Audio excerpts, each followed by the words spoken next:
Hello good morning student. हमारा जो last lecture था उसमें हमने बात की प्रॉपर्टीज़ ऑफ डॉट प्रोडक्ट की, एप्लीकेशंस ऑफ डॉट प्रोडक्ट की कि कहाँ कहाँ यूज़ होती हैं। फर्दर कंटिन्यू करने से पहले एक छोटी सी बात और देखिए, कई बार ये होता है कि हमें पता नहीं लगता डॉट प्रोडक्ट लगाएं कि क्रॉस प्रोडक्ट लगाएं। तो एक छोटी सी बात, कभी भी आपको एंगल निकालना हो, एंगल से रिलेटेड कोई बात हो, तो आप हमेशा वहाँ पर डॉट प्रोडक्ट अप्लाई करेंगे। मान लीजिए कोई आप न्यूमेरिकल कर रहे हैं जिसमें कह दिया कि वेक्टर ए है, ये वेक्टर बी है, ये बताओ इन दोनों के बीच का एंगल क्या है, एंगल आपको निकालना है, तो आपको हमेशा क्या करना पड़ेगा, डॉट प्रोडक्ट का यूज़ करना पड़ेगा। ठीक है ना।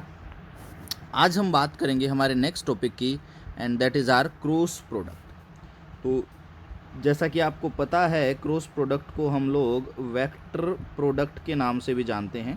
दो नाम हैं इसके, क्रॉस प्रोडक्ट या वेक्टर प्रोडक्ट। अब देखिए sorry, the cross product of two vectors a and b is another vector c। क्या कह दिया, दो वेक्टर की जो क्रॉस प्रोडक्ट है वो एक दूसरा वेक्टर है c, whose magnitude, जिसका मैग्नीट्यूड इक्वल है to the product of magnitudes of two vectors and sine of the smaller angle between them. कुछ ऐसे लिखते हैं, देखिए लेट अस सपोज मैं ये कह दूं कि ये मेरे पास में वेक्टर a है कोई, और मान लीजिए ये है मेरे पास में कोई वेक्टर b, दोनों के बीच मान लीजिए कोई एंगल है थीटा। ठीक है ना। क्या कह दिया, vector c is cross product of a and b, तो a cross b, vector c is equals to a cross b। ठीक है ना। अब ये कह दिया कि इस वेक्टर c का अगर सिर्फ मैग्नीट्यूड की बात करें, सिर्फ मैग्नीट्यूड यानी कि c अकेला इज इक्वल्स टू क्या होगा, magnitude of a and b, a और b का magnitude, and multiplied by the sine of the smaller angle, इन दोनों के बीच का एंगल थीटा है, तो यहाँ पर क्या आ जाएगा, साइन थीटा। इसे देख करके अगर आपको कोई ध्यान आ रहा हो तो मैं यहाँ पर एक बार रिमाइंड भी करवा देता हूँ। आपने एक पढ़ी थी dot product a dot b, क्या आया था, a b magnitude of a magnitude of b and cos of angle between them. यहाँ पर क्रॉस प्रोडक्ट में क्या आ जाएगा, a b and sine of angle between them. ठीक है ना। अब देखिए यहाँ पर एक चीज़ और ज़रूरी है, दूसरी ज़रूरी बात यहाँ पर क्या है कि भाई दूसरी ज़रूरी चीज़ यहाँ पर ये है कि भाई हमारे पास में क्रॉस प्रोडक्ट तो एक वेक्टर प्रोडक्ट है, तो c एक वेक्टर है, और हमें पता है किसी भी वेक्टर के पास में दो चीज़ें होती हैं, एक होता है उसका मैग्नीट्यूड और दूसरी होती है उसकी डायरेक्शन। अब हमें ये तो पता लग गया कि c जो वेक्टर है उसका मैग्नीट्यूड तो आ जाएगा a b साइन थीटा से। अब बात यह है कि इसकी डायरेक्शन कैसे आएगी। तो देखिए इसको कई बार हम मैथमेटिकली ऐसे लिखते हैं, c vector is equals to a b sine theta, ये हो गया मैग्नीट्यूड, इसको किसी भी यूनिट वेक्टर से मल्टीप्लाई कर दूंगा तो क्या बन जाएगी इसकी डायरेक्शन। तो ये जो दो हैं ये दोनों के दोनों ही क्रॉस प्रोडक्ट के फॉर्मूले हैं। ठीक है ना, ये दोनों आपके क्रॉस प्रोडक्ट के फॉर्मूले हैं, क्रॉस प्रोडक्ट को रिप्रेजेंट कर रहे हैं। तो c is equals to a b sine theta, vector c is equals to a b sine theta into में यूनिट वेक्टर, और ये जो यूनिट वेक्टर है ये मेरा क्या देगा, डायरेक्शन ऑफ c, ये मेरा c की डायरेक्शन देगा। ठीक है ना। अब बात ये आती है कि सर मैग्नीट्यूड तो चलो कोई बात नहीं, पर इस यूनिट वेक्टर की डायरेक्शन हमें कैसे पता लगे।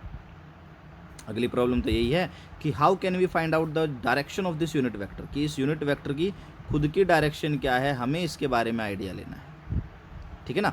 चलिए तो जरा इस यूनिट वेक्टर की डायरेक्शन की बात करेंगे हम एक बार। देखिए इस यूनिट वेक्टर की डायरेक्शन अगर आपको निकालनी हो तो आपके पास में दो रूल्स हैं जिनको आप इस यूनिट वेक्टर की डायरेक्शन निकालने के लिए फॉलो करते हैं। दो रूल्स हैं, एक रूल है उसमें से राइट हैंड रूल, याद रखना बेटा, एक चीज़ और ध्यान रखना, ये फ्लेमिंग राइट हैंड रूल नहीं है, ये अकेला राइट हैंड रूल है। और जो दूसरा रूल है वो है आपके पास में राइट हैंड स्क्रू रूल। ठीक है, तो मैं इस स्क्रू रूल की बात नहीं करूँगा, मैं पहले राइट हैंड रूल की बात करूँगा। ठीक है ना। मेजर यही है, हम हमेशा यही अप्लाई करेंगे, स्क्रू रूल तो हम कभी नहीं लगाएंगे, तो हम राइट हैंड रूल की बात करें। देखिए अब राइट हैंड रूल क्या कहता है, एक बार पिक्चर को मत देखना, ध्यान ना दो, इधर देखिए राइट हैंड रूल क्या कहता है, it states that place your right hand in the direction of first vector and curl your finger in the direction of second vector, then the direction of thumb will give the direction of resultant vector. देखिए direction of thumb किसकी direction देगा, direction of resultant की। अगली बात क्या है, place your right hand in the direction of first vector. Place your right hand की बजाय ऐसे लिख लेना यहाँ पर, place the fingers of your right hand, ऐसे लिख लो, place the fingers of your right hand in the direction of first vector and curl them in the direction of second vector, then the direction of thumb will give the direction of resultant vector। ठीक है ना। अब एक example लेते हैं। देखिए अगर आपको यहाँ दिख रहा है डायग्राम में, तो मेरे पास दो वेक्टर हैं, ये रहा कोई वेक्टर मेरे पास में b, ये रहा कोई वेक्टर a। तो लेट अस सपोज मुझे a cross b find out करना है, ठीक है ना। तो मैंने क्या किया, ए की डायरेक्शन में मेरी फिंगर्स रखी और उसके बाद इनको घुमा दिया। देखिए घुमा दिया ऐसे, ए की डायरेक्शन में फिंगर रखी और उनको ऐसे घुमा दिया बी की तरफ, और उसके बाद थंब मेरा कहाँ जा रहा है, ऊपर की तरफ। तो ये सी जो है मेरा, ये थंब जो ऊपर की तरफ जा रहा है, ये मेरा किसकी डायरेक्शन दे देगा, डायरेक्शन ऑफ रिजल्टेंट वेक्टर। हो सकता है राइट हैंड रूल आपको अभी जैसे फर्स्ट टाइम में गेट ना हो, थोड़ा सा टाइम लग जाए, पर हम ट्राई करेंगे एक बार गेट करने की। अदरवाइज़ मैं डाउट सेशन में आपका एक वीडियो और पोस्ट करूंगा जिसके अंदर सिर्फ राइट हैंड रूल को कैसे अप्लाई करना है वो देखेंगे। वो मैं मैन्युअली अपने हाथ से बना करके पोस्ट करूंगा, ठीक है ना, राइट हैंड रूल लगाते हुए। ओके, तो देखिए यहाँ पर एक और डायग्राम है। देखिए अब ये डायग्राम और ज़्यादा क्लियर करेगा बिट आपको। देखिए मान लो ये डायरेक्शन है ए वेक्टर की, ये है ए वेक्टर, और मान लीजिए ये डायरेक्शन है बी वेक्टर की, ये है बी वेक्टर। तो मैंने क्या किया, अपने राइट हैंड की फिंगर्स को अलाइन कर दिया इन द डायरेक्शन ऑफ ए, ठीक है। और अब मैंने क्या किया, अपने राइट हैंड की फिंगर्स को देखिए रैप कर दिया, यहाँ से मैं रैप कर गया ऐसे बी की तरफ।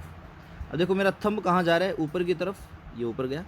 तो ये जो डायरेक्शन है मेरी ऊपर की तरफ, this is the direction of resultant vector c. तो सी बराबर है ए क्रॉस बी, ठीक है। तो इस तरह से हम राइट हैंड रूल का यूज करते हैं। एक बार फिर से देखिए, it states that place the fingers of your right hand in the direction of first vector and curl the fingers in the direction of second vector, then the direction of thumb will give the direction of resultant vector. Definition थोड़ी सी ठीक कर लेना, मैं shortcut में यहाँ लिख देता हूँ। Place the fingers of your right hand, ध्यान रखना यहाँ पर ये है राइट हैंड, लेफ्ट हैंड का यूज ना करने लगे, in the direction of first vector, first vector की direction, and curl them in the direction of second vector, second vector की डायरेक्शन में कर्ल करो। Then the thumb will gives the direction of resultant vector, thumb जो है resultant vector की direction देगा। चलिए एक दो जगह और अप्लाई करके देखते हैं। लेट अस सपोज मैं कह दूं, देखिए अब हमारे पास में वही अपने आई क्रॉस जे यूनिट वेक्टर से मान लो। देखिए मैं कह देता हूँ, एक बार हम ऐसे निकालते हैं, आई क्रॉस जे नहीं निकालते, हम निकाल लेते हैं आई क्रॉस के निकाल लेते हैं। देखिए मुझे पता है आई तो मेरा चला गया इधर, मुझे पता है के मेरा स्क्रीन से बाहर की तरफ जाएगा। अब मैं क्या करता हूँ, राइट हैंड रूल अप्लाई करता हूँ। देखिए फिंगर मैंने अलाइन कर दी in the direction of i, align कर दी in the direction of I.